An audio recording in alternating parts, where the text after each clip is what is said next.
Le centre William Rappard, CWR, où réside aujourd'hui l'OMC, résume l'histoire de la gouvernance globale, une idée née de la Première Guerre mondiale dans le but qu'elle soit la dernière. Construit pour la Société des Nations, le CWR hébergea ensuite le Bureau international du travail, où les représentants des employeurs et les syndicats rejoignaient les gouvernements. C'était le début de la société civile. Et c'est l'histoire de la gouvernance mondiale qui se poursuit à Genève, avec l'importance reconnue au commerce comme vecteur de stabilité et de développement, à l'image de ce qui s'est réalisé pour construire l'Europe. Ce cadre des artistes du début du XXe siècle nous sert aujourd'hui des sources d'inspiration. Donc aujourd'hui, première grande crise économique d'ordre global. Cela nous rappelle l'importance de conclure les cycles de Doha pour le développement. Il s'agit d'assurer une meilleure croissance globale. Évidemment, ça va nous aider à la stabilité politique, mais surtout, ça va permettre aux pays en voie de développement d'entamer à nouveau la voie de la croissance et donc la réduction de la pauvreté, qui est à la fin de fin notre objectif essentiel. Pour ce qui est de la politique menée par l'OMC et pour lequel seul le produit compte, il serait important que l'OMC prenne en compte, par exemple, les conditions sociales et environnementales dans lesquelles sont produits les produits dont on parle. Or, ça n'est pas du tout le cas. En fait, l'OMC autorise les membres à prendre des mesures aux frontières qui limitent le commerce dans le but de préserver l'environnement, mais aussi la santé publique et la santé des animaux et des plantes. Maintenant, il faut que tout le monde soit logé à la même enseigne, c'est-à-dire que ces mesures doivent s'appliquer de la même façon aux entreprises nationales et aux entreprises étrangères. Autrement dit, l'environnement ne peut pas être une excuse pour faire du protectionnisme déguisé. Le concept selon lequel le mode de consommation actuel, disons la version actuelle du capitalisme de marché et consumériste, n'est pas soutenable, je crois que c'est maintenant partagé par tout le monde. La question, c'est de savoir s'il y a un modèle de croissance capable d'éviter cette espèce d'énorme mur écologique vers lequel on va si tout le monde se met à vivre comme les Américains. Je pense que c'est parfaitement faisable. La technologie est là. La volonté politique est en train d'apparaître. Il y a une question difficile. On verra cette année à Copenhague si on y arrive ou non. Enfin, si ils y arrivent pour la partie du système international qui s'occupe de l'environnement, qui est de savoir comment on répartit la charge des émissions de gaz à effet de serre. Bon. On ne peut pas, effectivement, traiter tout à fait de la même manière les gens qui émettent 20 tonnes par an et par tête de pipe et les pays qui émettent 1 tonne par an et par tête de pipe. Écologie, commerce et développement sont désormais liés. L'OMC et le Programme des Nations Unies pour l'environnement ont élaboré ensemble les mesures à prendre pour protéger la planète en préservant les échanges essentiels au développement, vitaux pour les plus démunis. The transition towards a green economy is as much now the backdrop against which also trade policy must continue to evolve as it is in its own right. Thank you. Tout ce changement du côté de l'environnement va se produire à l'intérieur des entreprises. Donc c'est un sujet pour l'OIT, comment on aide à faire cette transition technologique, et on est très fort dans tout ce qui a à voir avec le travail vert. L'OMPI, Organisation mondiale de la propriété intellectuelle, entre dans la danse en proposant un système de redevances allégées dans les pays en développement pour les inventions utiles à l'environnement, tout en ménageant des couloirs de recettes spécifiques pour stimuler les inventeurs. Mas eu penso que com o desenvolvimento da ciência e da tecnologia, nós podemos fazer desenvolvimento sem necessariamente entrar em conflito com. Pelo contrário, melhorando ainda nesse mesmo processo o ambiente. Le fait, par exemple, qu'il y ait davantage d'échanges internationaux, on peut dire c'est pas bon pour l'environnement parce que ça entraîne des transports. On peut aussi dire c'est très bon pour l'environnement parce que si l'Arabie Saoudite importe 3 millions de tonnes de céréales au lieu de les produire avec des ressources en eau incroyablement limitées, il n'y a que l'échange international qui est la solution. Toutes les organisations globales sont concernées par les crises. Le Haut Commissariat aux réfugiés est en première ligne lors des cataclysmes et des guerres. Depuis cette salle, reliée 24 heures sur 24 aux plus importants labos de la planète, l'OMS surveille l'évolution des pandémies en direct et alerte les gouvernements. Si la crise rebondit, la situation sanitaire risque de s'aggraver. C'est le job de l'Organisation mondiale de la santé de s'y préparer.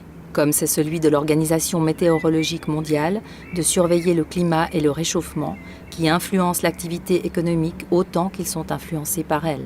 Pratiquement l'ensemble des secteurs socio-économiques dépendent des conditions climatiques, de l'atmosphère, de l'eau, du cycle hydrologique. Il y a effectivement une empreinte sur le climat, mais en retour, il est possible de mieux utiliser les informations météorologiques et climatiques pour optimiser les activités économiques. Et là, je peux vous prendre quelques exemples, que ce soit dans le domaine de la santé, dans le domaine de la gestion des eaux, dans le domaine de l'énergie, et puis dans le domaine de la prévention des catastrophes. Alors, si on parle de prévention des catastrophes, un cyclone tel que celui qui a affecté le Nicaragua il y a quelques années a détruit en quelques heures 25% du GNP. Et ce qu'il faut, c'est donc qu'on puisse mieux utiliser ces informations pour anticiper, pour prévoir, pour réduire les risques, sauver des vies humaines, bien entendu, mais aussi minimiser l'impact économique. Et ça, je pourrais vous citer des tas d'exemples dans ce domaine. We do have information from a number of developing countries where farmers have applied climatic information on climate and weather to their crops. There is one concrete example from Mali in West Africa. Since 1985, they have been conducting pilot projects where a group of farmers will use the weather and climate information, another group of farmers do not use this information. And the group which used the climate and weather information, they were able to increase the crop yields by 20 to 30% on their fields. Les victimes de Madoff et de la crise financière étaient surtout des actionnaires et des propriétaires dans les pays développés. Si beaucoup ont perdu gros, il leur en reste un peu. Les victimes des crises économiques, alimentaires et climatiques dans les pays les moins avancés, dépourvus de toute structure sociale, ne peuvent pas en dire autant. Aider les plus pauvres lorsque tout va de mal en pis, c'est la tâche que s'est fixée le Forum humanitaire mondial, présidé par Kofi Annan. The diversity of people and organizations who have contributed to our discussions underscores a fundamental truth about climate change, that it is truly global. It's truly a global problem, one whose impact is already being felt today. As consumers, we have the power to make the right choices. We have the power to put pressure on manufacturers and companies by the decisions and the choices we make. But the private sector and businessmen must also take the lead and become more sustainable.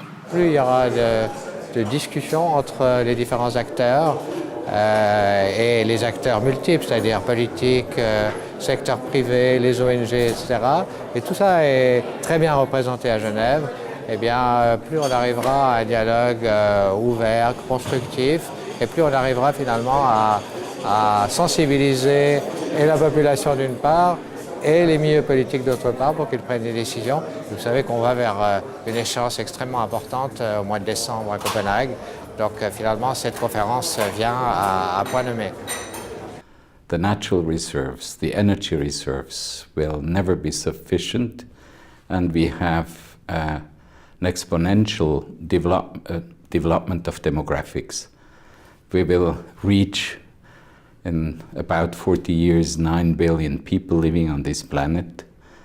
And many people say this is largely a maximum this world can nourish, and where we have enough and adequate resources, but they are completely unequally distributed. Comment l'extrême gauche pense-t-elle améliorer le sort des plus pauvres sans péjorer l'environnement ? C'est difficile. Est-ce que vous avez, vous, en tant que représentant de la gauche, voire de l'extrême gauche, une réponse à ça ? Alors j'avoue que je n'ai aucune réponse à ça et je ne crois pas aux solutions simplistes. Et donner une réponse à cette question, d'abord je ne suis pas une spécialiste, effectivement on doit avoir une économie, les pays doivent avoir une économie harmonieuse, ça n'est pas le cas. Comment est-ce qu'on peut faire pour les développer ? Très sincèrement je ne sais pas, parce que je ne crois pas qu'il y ait de solution miracle. Nous on va essayer de faire ce qu'on appelle le riz organique par exemple. On est en train de réfléchir sur ça, niche market. Voilà, pour entrer un peu dans l'ordre d'idée de l'environnement, l'écologie, etc. On pourrait faire un niche market. Au lieu de produire comme les Thaïlandais et les Vietnamiens à 15 millions, 10 millions de tonnes, on va produire un extra million de tonnes, mais juste organique. On ne mettra pas d'engrais, pas de pesticides, d'insecticides, on utilisera les engrais naturels, le compost, les rejets des vaches, et des buffles, etc. Et puis peut-être sous forme d'autres technologies vertes. Est-ce que vous pensez qu'on arrivera, nous, société occidentale, à maintenir notre niveau de vie ? Oui, à maintenir un niveau de vie qualitativement en tout cas, quantitativement peut-être moins sûrement. Je pense qu'on aura certainement des arbitrages à faire. On ne pourra en tout cas pas continuer sur la voie que nous avons suivie depuis 2 ou 3 générations. It's not necessarily a reduction of our wealth or living standard, but we have to project another system of values and we have to develop another system of a good livelihood. La mesure de la croissance, il y a tout un tas de débats sur le fait de savoir si on la mesure correctement. Il y a un pays sur cette planète qui travaille sur un indice national de bonheur national brut. Donc, est-ce que la croissance, c'est du bonheur ? Évidemment non, on dit comme ça. Est-ce que pas de croissance, c'est du bonheur ? Évidemment non. Tout dépend de savoir ce qu'on intègre. Et je pense qu'il faut, et c'est la grande différence, si vous voulez, entre le combat politique, les combats politiques nés de la révolution industrielle, qui étaient en gros uniquement axés sur la question sociale, c'est-à-dire comment faire pour que ce capitalisme de marché, qui a des vertus d'efficience, d'innovation, de concurrence très fort, ne se traduise pas par une dégradation de la condition humaine. Ça, c'était, si vous voulez, le grand combat de ceux qui ont inventé, y compris les utopies socialistes, et qui se perpétuent, et se perpétuent à l'intérieur des pays, entre les pays, mais c'est sûr que la contrainte écologique, la contrainte environnementale, qui n'était pas du tout dans le paysage intellectuel ni philosophique des penseurs du 19e, elle doit faire partie du 21e. C'est vrai qu'il faut intégrer cette contrainte dans notre système de référence politique. De toutes les manières, nous aurons besoin de biens manufacturés. Et donc, il est insensé de vouloir soit prétendre qu'on est soi-même propre et on laisse les industries se délocaliser à l'étranger. Autrement dit, on délocalise la pollution, il faut le dire comme tel, soit dire que nous allons réduire notre consommation d'objets manufacturés. Ce n'est pas de cela dont il s'agit en réalité. Il s'agit, et là il y a un énorme chantier à faire, il s'agit d'inventer une industrie propre. Autrement dit, une industrie qui continue de produire des objets, mais dont les objets ont une empreinte écologique la plus faible possible. Les nouvelles technologies de l'environnement produisent beaucoup d'emplois. Donc il faut se pencher sur ça. Moi, je suis plutôt positif. Moi, je crois qu'on voit déjà, par exemple, en Chine, en Brésil, dans des autres pays, qui sont en train déjà de trouver les moyens de faire d'avoir un modèle de croissance qui est plus lié à une économie verte. C'est le grand défi. Si je vous dis aujourd'hui, le problème est résolu, la réponse est non. Si vous me demandez est-ce que vous voyez qu'on va dans la direction d'aborder ces questions, ma réponse est oui. Je crois que la conscience est là, mais ce sont des choses assez complexes. Pour tout ce qui concerne le développement durable, je suis partisan d'un maximum de concertation et de réglementation, si vous voulez, entre États, tout en restant un tout petit peu sceptique sur les résultats atteints jusqu'à maintenant et donc sur peut-être les chances de succès à l'avenir. Avec la crise, la croissance démographique court plus vite que la croissance économique. Même après la crise, pour assurer le progrès social en préservant l'environnement, il faudra changer nos modes de vie et nos technologies. Sur les 1,2 milliard de Chinois, il y a encore facilement... Il y a 400 millions qui vivent bien et 800 millions qui vivent encore mal. Et côté indien, avec 1 milliard et des poussières, il y a encore au moins 700-800 millions qui vivent très mal. Donc pour arriver un jour à ce que ces gens-là deviennent une classe moyenne, disons même pas millionnaire, comme je disais tout à l'heure, à mon avis, ça prendra encore énormément de temps. La crise alimentaire symbolise le déséquilibre nord-sud. Grâce à la mécanisation et aux subventions massives, les pays riches parviennent à vendre au sud le grain moins cher que ce que produisent des paysans gagnant moins d'$1 par jour, qui changent de métier et affluent en ville. Quand vous allez chez nous, en Afrique, dans les campagnes, il n'y a que 2 catégories de gens. Les vieux et les enfants qui vont à l'école. Les jeunes qui constituent les forces vives ne sont plus là dans la campagne. Ils sont tous dans les villes, croyant que la ville va leur offrir de meilleures conditions de vie, ce qui est faux. Le problème, c'est comment aider le petit producteur dans la brousse à améliorer la méthode de production, à augmenter sa productivité et à acheminer, faire couler ce qu'il produit de la campagne à la ville, pour réduire la dépendance des villes de l'extérieur sur le plan alimentaire. Une toute petite partie de ce qui est produit et consommé en matière agricole dans le monde fait l'objet de commerce international. Une toute petite partie, infime. Et par ailleurs, les 3/4 des pays en développement ont la possibilité, s'ils le souhaitent, de protéger leur échange international en matière agricole avec des droits de douane, avec des subventions.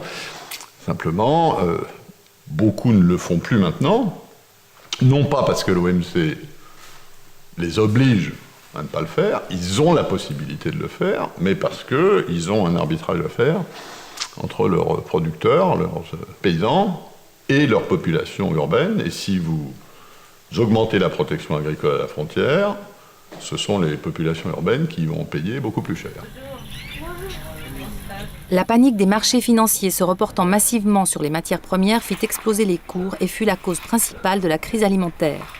Il n'en reste pas moins que la production vivrière ne rapporte rien aux pays pauvres, contrairement aux cultures de rente vendues à l'export. Or, il faut de l'argent pour construire des routes et des écoles, et demain peut-être des ordinateurs.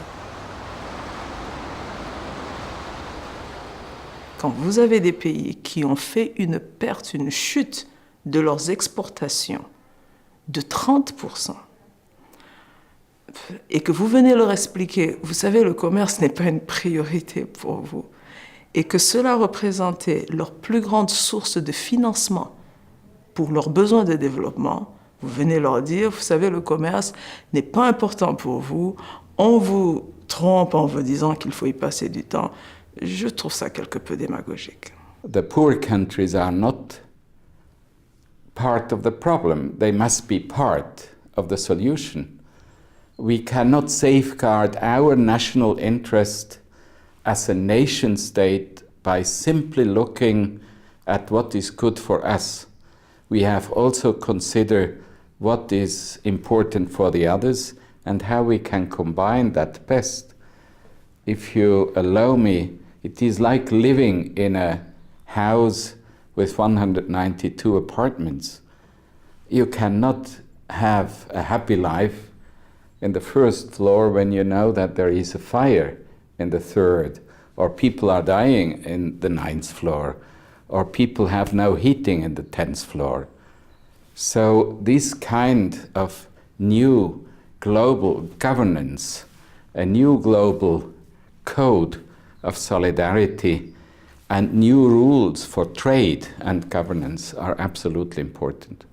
Le monde continue à se percevoir comme fragmenté en des ensembles en compétition. C'est-à-dire qu'un beau jour dans notre histoire européenne, par exemple, la nation est née et a constitué un espace de forte intégration, de forte identification. Rien de tel dans la gouvernance mondiale. C'est-à-dire qu'il y aura toujours des nations qui coexistent, qui se font, sinon la guerre, du moins entrent en compétition les uns avec les autres. Donc il faut penser cette petite contradiction, c'est-à-dire comment vivre en démocratie alors que nous serons tous encore dans des cités en compétition. Des pires fléaux qui menacent l'humanité, la guerre est sans doute le plus facile à éviter. Il suffirait que les États-nations de cette planète oublient leurs intérêts concurrents, voire divergents, pour coordonner leurs efforts en vue du bien commun.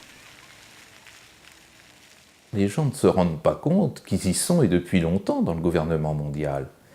Vous commettez chaque jour dans votre vie quotidienne et banale des centaines d'actes internationaux qui sont régis par des conventions internationales, par des institutions internationales. Vous ne pourriez pas prendre l'avion, vous ne pourriez pas téléphoner, vous ne pourriez pas regarder la télévision si vous ne vous soumettiez pas à cette forme de gouvernance mondiale qui est déjà en activité et qui est fortement efficace puisqu'elle nous permet